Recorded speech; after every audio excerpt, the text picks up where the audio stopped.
to the Litigation Psychology Podcast, brought to you by Courtroom Sciences. Dr. Steve Wood here in the... It's a zoo. It's a zoo. It's a zoo. Yes. We're in the lobby. Again, Bill and I are together here in Little Rock, Arkansas. The hotel lobby, shooting a podcast. And as Bill said, it's a zoo. Embassy Suites needs to get control of this place. It's a lack of control here. But you know what? That's the way this year's been. Yes, exactly. What a way to close out 2022. Yep. Just complete, utter chaos. You know what's funny is last time we did a podcast from a hotel, remember everything was completely silent until we got down here, and then all of a sudden, until the vacuum. I'm surprised that the vacuum lady has not showed up. It's not gonna. So let's not jinx it. It's she not can gonna be right around shock the me. corner. All right, so we got Christmas edition, Yep. New Year edition, year in review edition. We're gonna hit a bunch of stuff. But I have a surprise for you. Oh gosh. I'm gonna let you lead off with your rant from today. Epic. You've been ranting all day. Yeah. Okay, so we check in here. Hilton Property. That's right. You are a Diamond member, correct? I am a Diamond member and then some. Yes. Okay, so I check in. I get my room on the 9th floor. By the way, Steve, how many floors are in this hotel? 9. 9. So I'm on the upper floor, the highest floor, exactly where I should be as a Diamond member. You check in, Steve. Please tell the story about where you are located. Yes. So my preference is top floor, away from the elevator. Because you're a Diamond member, Correct. and you have some stature here with Hilton Properties. They should have the really the awareness to listen to you. Yeah. In response, I got the 2nd floor right off the elevator, which so happens to be the same floor that this football team is staying on. But you probably hear them in the background. They're here. Yes. I think they must be here for a playoff game. Must be a high school playoff game. Something. But they're all on my floor. All so, 75 of them or yeah, 80 of them? Exactly. So I heard them well into the night last night, and I anticipate I'll hear them again well into the night tonight. Are you filing a complaint with management? I don't know. I think you. I don't know. I think you should. I think I saved one of my best rants for the end of the year here. Okay. And it doesn't really have to do with Christmas, even though I may end on a Christmas rant, because I got to piss off somebody, because I've been getting threats from listeners saying, don't mess with Christmas. Like, you can do your Thanksgiving rant, you could do this rant, you could do that rant, but man, don't rant. But everybody's like offended about Christmas. Sounds like it's prime for you. They're They're gonna get theirs by the end of this podcast. Shouldn't have told you that. But I'm not gonna start there. I'm gonna start with the tips for charity. The tips. Okay, this is the new thing. It's been going on for a couple of years now. This makes me absolutely nuts, Steve. So checking out a dinner right at my local restaurant, and use my whether it be my Amex or my MasterCard, and they give me the bill. I start, and the first thing you look at your total, right? Next line is what? Tip line. Right. So I write in the tip, and then I start going to sign it, and I'm like, wait a second, it's an extra line. What's going on in this? And I look up, and there it says tips for charity. Now they've conveniently, I want you to explain the social psychology behind this, amongst a couple other things. So put the chips. So tip for charity right below the total. That's the tip line, but now it's the tip for charity. So they keep doing this at a bunch of different restaurants. It's making me nuts, because first off, I ended up giving tips for charity like $12.50 instead of my server. So I tear up that receipt and I have to start over, and that's the process. It's very annoying. So I was doing this again and again and again. So I called the manager. I said, hey, listen, I go, tips for charity. I go, what charity is this going to? If I donate right now, which by the way, I've never donated to this, so I don't know what the hell is going on. I go, what charity is this going to? Flat out looks right at me, goes, I have no idea, man. I said, okay, well, what percentage of what I'm giving goes to this charity versus the administrator? Dude, I got no idea, man. It's just, that's just the way they put it. District manager makes us put it on there. Have you been? I have not had this happen yet. No. The tips for charity? No. Okay. It goes back to really like the tipping for everything else now too, whether it be Starbucks or a lot of. It's going crazy. But like, if you're checking out a Publix, it was like, do you want to donate? Do you want to donate your change? Right. Yeah, I've seen that. To this cause. I look right at her and I went, no, I don't. Period. Like, I'm at that position, right? And she looks at me like I'm an asshole for not don't. Okay, what's the social psychology behind that? So they asked me, "Hey, do you Shame. want to do?" It's putting me into shame. Correct. So I have shaming no is- shame. There's no shame in my Well, game. So I look right back, or I go, no, like with authority, like not like, no, I don't think so. I'm like, no, not today, baby. No, that's exactly where I went with that. She's not happy with me. No, and then a lot of people will fold to that, right? It's same thing why you get free samples in a grocery store. You get the Public- free samples, and then they say, "Would you like to buy the salsa that I just gave you to try?" And you feel compelled. Right? Just If you- so whether you're at deposition or whether you're in the grocery store, or if just say no. right, it's a lot I easier. sound like Nancy Reagan. Just Yeah. say you younger listeners don't understand that. It's just say no, and things are gonna go very. But it's psychologically uncomfortable. But you just got to sit with it and live with it, because if you don't say no, then you end up giving for tips for charity that you don't know. or it's going to. And then you're gonna give up the case. You're gonna give up the case. You're gonna give up your hard-earned money to a charity you've never heard of. Probably not even going. Some guy named Joe is putting his, Correct. your $12.50 in his pocket. Yep. It's very bad. It's a very bad system.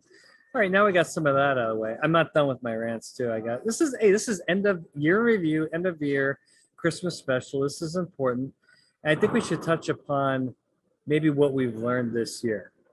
What words would you describe to use to describe 2022? I have a couple I cannot repeat on the. I don't think I can use my words, so maybe I have to rely on yours. Cluster would be one. Cluster. And Okay. With the follow up, there's yeah.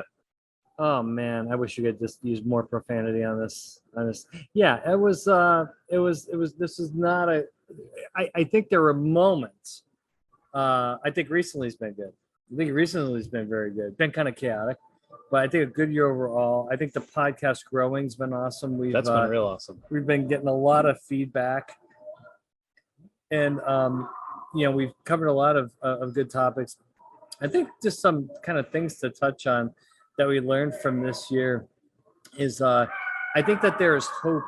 There's hope in the transportation industry. We're doing some really good things there. And I think, we have proven, particularly this year, we've done some serious damage in getting involved early on these cases, particularly with these, deposition training for safety directors, for corporate reps, doing some of these focus groups and mock trials early. I mean, that is just pure weaponry for people in this industry that are getting targeted, by the plaintiff's bar. And I don't know, what are your I think that's gone really well this year. I think so too. I think I've noticed a change in the mentality of a lot of, people that we've talked to now, of realizing that, we got to do something to tamper down these nuclear verdicts. Yeah. It's been a big topic, right? How do we get rid of these nuclear verdicts? How do we handle the nuclear verdicts? And they're starting to realize, okay, the way to do it is to get early involvement, early case assessment, and not wait till 3 months before trial when you've got yourself in a hole so much that now you're going to be looking at a nuclear settlement at best. Well, let's talk about that, because I think that's another thing that came up a lot this year in speaking, which is true. And I've been preaching this, but as some of the audience members got into it, that audience member raised her hand and said, he's like, I ain't scared of a nuclear verdict. Most of our cases, nuclear verdicts are rare, and they are statistically. I mean, extraordinarily rare. But nuclear settlements, again, dirty little secret. And I think you can do things to prevent nuclear settlements, get more favorable settlements. And I think the formula there is being very proactive, very early in the case, and not letting your adversary, get 3 or 4 touchdowns on the board ahead of you. I mean, we're working with clients now before cases are filed, Steve. Right. Yeah. That's how aggressive a client's at beginning. And they've told me they've deterrent. They want to be a deterrent. I think that's really, really important. And so I think that's another thing, an important part of kind of the year in review to touch on is we've done some really good things for some really good clients. But I think the common theme there is doing it early and not waiting. Now, without mentioning any names, because I put this on LinkedIn this week. You saw my LinkedIn post. Yeah. It happened to you because I drug you in to help me. Again, don't give the state, don't give obviously who it is, but let's describe this phone call, or the email that I gave to you, and then you got the phone call and trial was in 14 days, and they sent you the deps. Just briefly tell that story and how useless you are with 14. I mean, what are you gonna do in 14 days? No, and it was, there wasn't much you could do. And then after you said, looking at the depositions and seeing them, it was one of those things that you thought. How bad were they? They were bad. Okay, so 0 to 10 on the bad. That's kind of weird. I guess the higher the number. Okay, so suckness. So, Okay, so 10 would be like ultimate suckness. Like you suck. Like you really, really, really suck.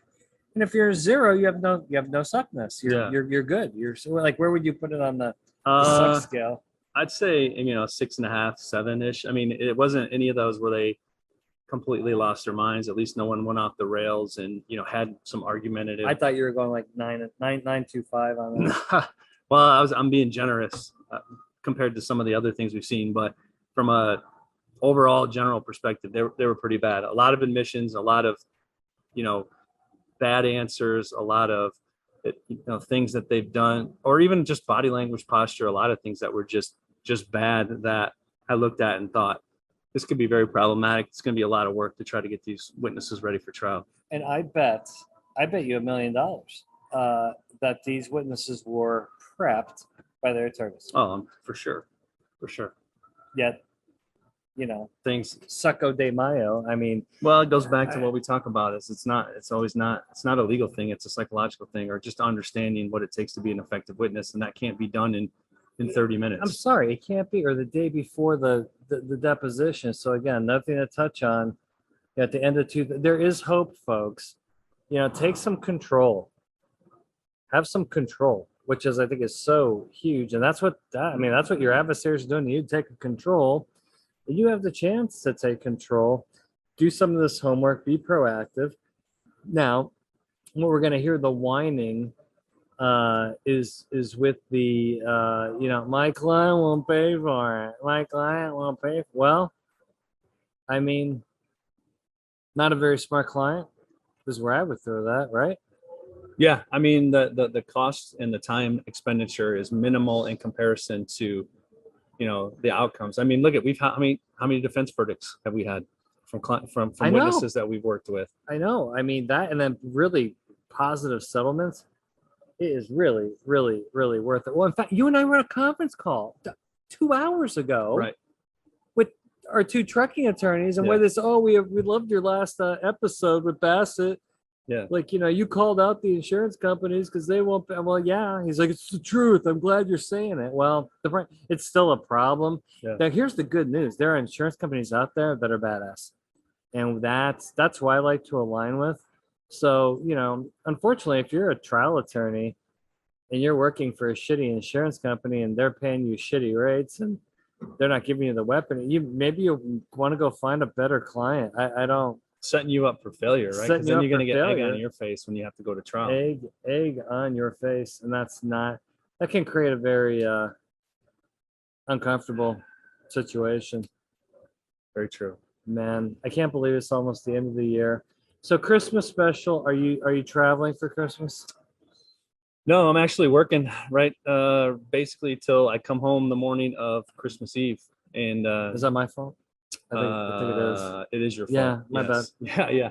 So I'll be home Christmas Eve just in time to go to Christmas party, see the kids, and then the week after that, back at it again. So I'm back at it. I'm taking like 5 days off. That's it. Because people need us, and our clients need us, and we have trials and other important things happening in early 2023. So yeah, I'm going to take some time off later on in the year, but now is not the time to take 10 days off. No.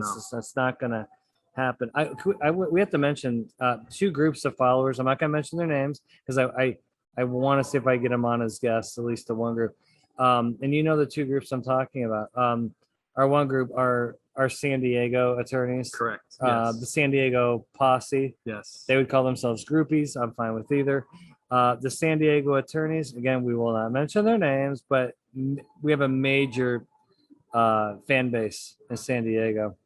Much appreciated. They're much appreciated. And in fact, I am going to spend most of my holiday in San Diego working on their cases. But they've got it going on. Very, very smart group of attorneys. Most of them women, and very strong women, and very talented female attorneys. They're tough, and I like working with them. But they're huge podcast fans, and so I may have to. We have T-shirts yet, or hats, or we need to get. We have I've been wanting swag. I've been wanting merch. We need merch, dude. We need litigation psychology podcast merch. I'm still waiting for the Liquid Death sponsorship. I did email them. Oh, I'm waiting. I'm waiting by. We'll see what happens. Maybe we're on their calendar. Who knows? But yeah, I think I may be signing some autographs for them. But then there's another group who's I really respect these folks. They're in Omaha, Nebraska. Yep. You know what I'm talking about? Oh, yeah. They're assets. These are just badass attorneys in Omaha, and they also listen to the podcast. They said they would come on the podcast. Good. They were going to talk about courtroom fashion. That's a good topic. We haven't talked about that. Yeah, because men, you just throw on a suit, consider a tie. Women, you got, and I certainly don't want to talk about it because I have no idea what I'm talking about. They are experts. I think they're experts in courtroom attire. They want to talk about more than that. So, I don't blame them. It's a topic actually to get asked about all the time, right? What should I wear? What color should I wear? How should I dress? I know. So another thing, I think another time this year, I think we had two or three health people come on to talk about work-life balance, mental health, physical health, holidays. What is your plan to stay out of trouble? Because a lot of people gain weight over the holidays because they're sticking, all kinds of terrible food in their cake hole, and they're pounding. They're on the sauce heavy.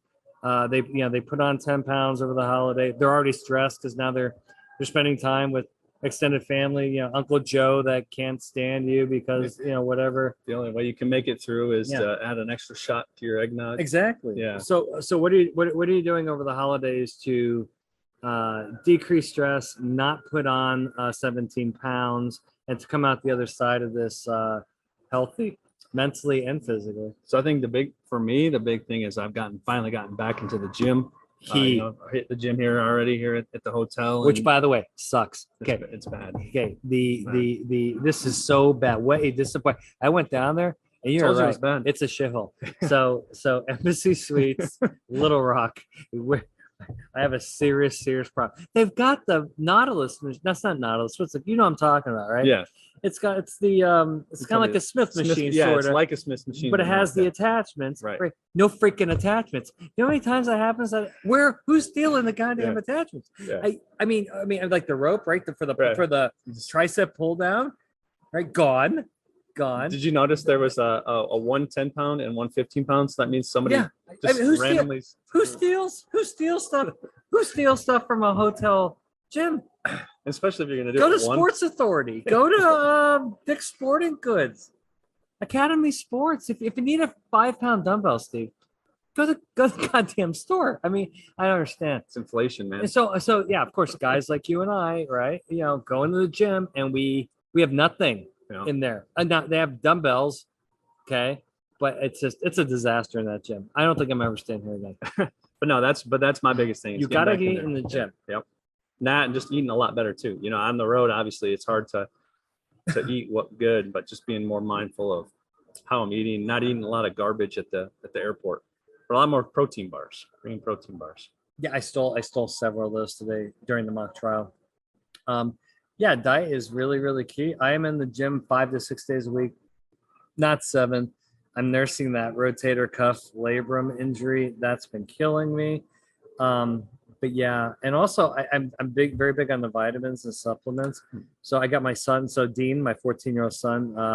By the way, his stat line yesterday. Yeah, so he had the other day, Sunday, he had 10 rebounds, double-digit rebounds again, 8 points, 4 steals. That's I was solid. And champ, and they won the tournament. That's I was saying. I was calling him Dennis Rodman, but I think it's more Draymond Green. So I'll channel my Michigan State. Wait, you just had to go Michigan State on this? Yeah. Wow. Yeah. Hey, Draymond, that's respectful. Yeah. Well, after that little Michigan tunnel thing, that's another year in review thing we can cover later. So, so very big. So I'm getting him into the vitamins, and I have like a sports recovery drink that you can. It's heart healthy. I took it to his doctor, and it's got good stuff. A lot of vitamins. It's like a vitamin drink, right? Yeah. So I'm running low on it because so him and I both take it. And I told him, I called home, I said, hey, we're running low on I said, and I like the lime. I like the pink lemonade. Those are two very, very good flavors. I go, hey, I said, get online, order us some more from Amazon. We get it from Amazon. He texted me, he's like, I ordered 2. I said, great. I come home. I shit you not. Guess what flavor he orders? Not that. Peach. Yikes. Peach. Who in the world orders peach? Okay, time out. We have not rehearsed this. I want you to tell me. You have to give me the day, the month. I want ballpark. The last time you ate a peach. Okay, I tell you when last time I ate an apple. Yesterday. I can tell you last time I ate a banana the day before. You know, last time I ate a peach? 2004. When's the last time you ate a peach? No. Do you have a memory of eating a peach? I bet you don't. No, but I'd say it's probably within the last year. Okay, I don't think it's a real fruit. Right? Who orders peach anything? I wouldn't. I mean, peach cobbler. Fine. Okay, but that's peach flavoring of anything. No, peach flavoring? Yeah. Remember the peach Jolly Ranchers? The right. worst. Yeah. The orange? No, they're terrible. So it was 2. Now it was 2 bottles full of peach. So I had to get back on myself. You want to do something? I'm looking. I'm like, what in the world is your price? Oh, I wanted to try. Oh, you want to try it twice? There's 60 servings for. Oh, geez. So I had to go in. So I had a stockpile on my pink lemonade in my life. You got to use Podium. Shout out to Podium, the brand. Podium. Are they gonna? Hey, maybe you have a chance to get them as a sponsor. That's right. Back to the okay. So what was good before this whole tip for charity? And this still exists in some gas stations. Back when people actually used to go, give a penny, take a penny. Most beautiful economic system on the planet. It's a little bowl, right, Steve? No one understands this now because everybody just pays at the pump, right? But back when you had to pay, right? You went in and you paid with your cash. God, I am getting old. The give a penny. Okay, so explain the give a penny, take a penny system. It's a bowl. It's like community change. Correct. And you can only. So if you had an extra penny, you want to get rid of it, hey, throw it in the bowl. Somebody else can take it, right? So it comes out. Now, what's the worst, right? You go buy something at the store. They got $5.03, and you're like, shit. I don't want 97 cents worth of. I can go into the give a penny, take a penny. Beautiful, economic, financial. Everybody helps. Race is not involved. Sex is not involved. Age is not involved. It's an economic system of everybody helping everybody to get through. And now, because the credit card, it's just the whole thing's collapsed. And now, we're at now.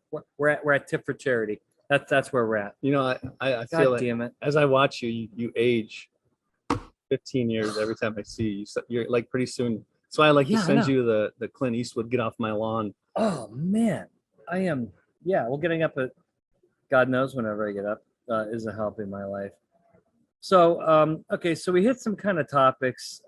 What's one final topic we hit that we learned from this year? I mean, how about this post-COVID jurors? Oh my God, the world's going crazy. Jurors have lost their collective minds. Blah, blah, blah. I mean, I haven't really seen much. I haven't seen much. Like everybody's panicking and jurors are totally different now. I'm like, no, they're not.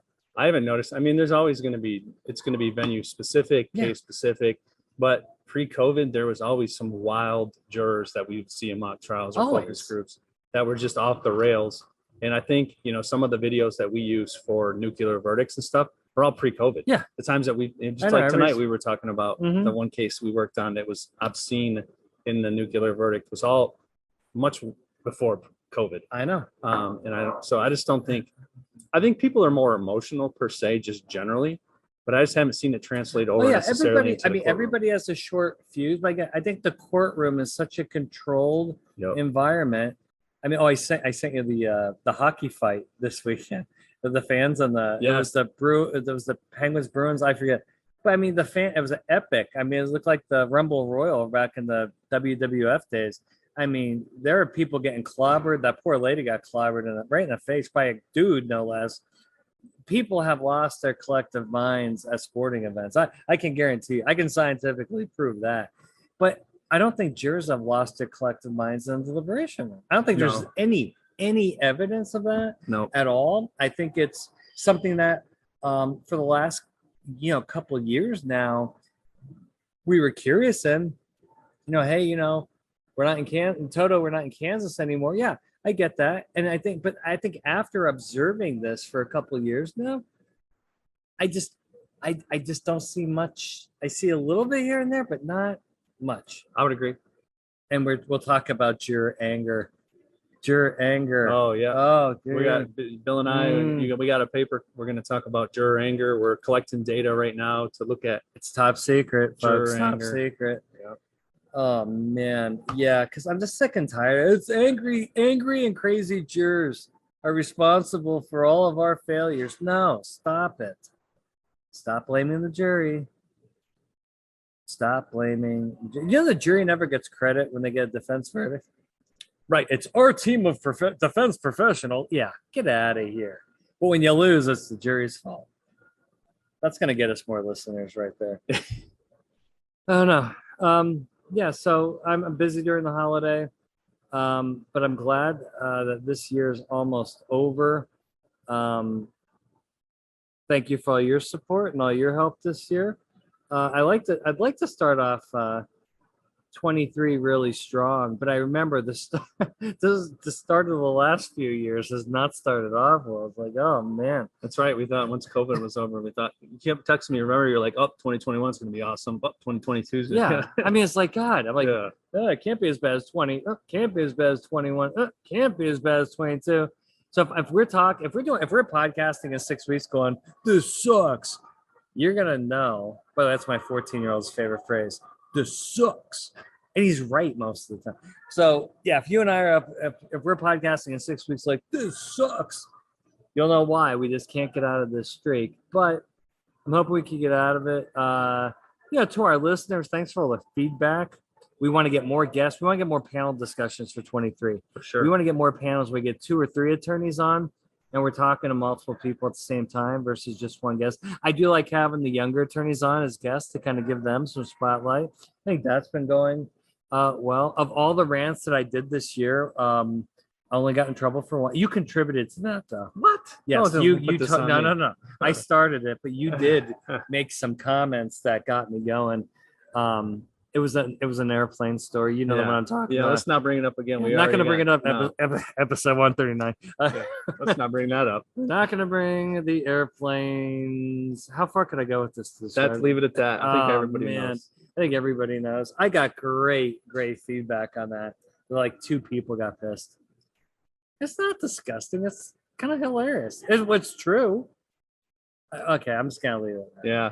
We're already in trouble through I know half the stuff we've said on this podcast. Okay, I'm going to be nice to Chris. I'm not going to, if you want to lie to your children, right? That somebody's going to come down the chimney and drive. You want to manipulate your own kids into that lie? Go ahead. That's fine. Oh, it's worse than Santa, this elf on the shelf. Oh God, I have 2 of them. Are you really? 2. Oh, so you're manipulating your kids? Yeah. Oh, wonderful. Just one of them, not the other one. The other one helps with manipulation. Oh, the other one. Okay. Yeah. So now you're recruiting your son to manipulate your daughter. Correct. That's it. This is really nice. And you're a psychologist. This is wonderful. Okay, there's my Christmas rant. Exhibit A, B, and C. Thank you, Dr. Wood. So what's it like to manipulate your own kids? See, I'm honest with mine. So it brings me joy to see her excitement when she wakes up every morning to look where the elves are. That's your answer? Hey, can I are we under can I like reptile you? Yeah. Yeah. Hey, is honesty important, Steve? Is honesty with your children important as a father?